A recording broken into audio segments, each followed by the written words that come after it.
درانه کتونکو السلام علیکم. زه محمد سلمان همدرد د حق غږ پښتو چینل خبري لنډیز کې ستاسو کوربه اوس تاسو پام را اړوم د مهمو خبرونو لنډیز ته. فرانسه کې 1 لک پولیس د نوي کال په شپه د غونډې مخه نیسي. فرانسه 1 لک یا 100,000 پولیس د نوي کال د غونډو د مخنیوي او د ګزمنځي اصولو په کولو ته ګمارلي. د فرانسې حکومت د کار سره د ښار د نارامۍ مخنیوي غواړي. د فرانسې د کورنۍ چارو وزیر ژرالډ ډارمران امر کړی چې امنیتي ځواکونه د ښار په مرکزونو او څنډو کې د شپې له 8 بجو د ګزمنځي اصولو مراعاتول وڅاري. پاریس کې د مترو نیمایي کرښې هم تړل شوي دي.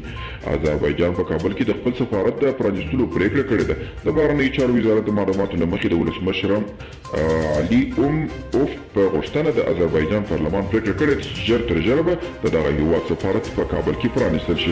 افغان حکومت له همکارو مؤسسو سره په ګډه د ولسي تړون پروګرام لسو نورو ولایتونو ته هم وغځاوه. په دې ولایتونو کې هلمند، غزني، فراه، پروان، جوزجان، بدخشان، پکتیا، لوګر، نیمروز او بلخ شامل دي. په دې ولایتونو کې به هم د 45 میلیونو ډالرو په ارزښت ګڼې پروژې پیل شي. د پاکستان د کورنۍ چارو وزیر شیخ رشید احمد ویلي چې دوی ته داسې معلومات رسېدلي چې دمګړۍ له افغان او چینایي وګړو د پاکستاني ویزو د ورکړې لپاره رشوت اخیستل کیږي او په دې بهیر کې به پراخ فساد موجود دی. د په وینا د راتلونکي میلادي کال له پیله به د ویزو اخیستلو ټول سیستم آنلاین شي.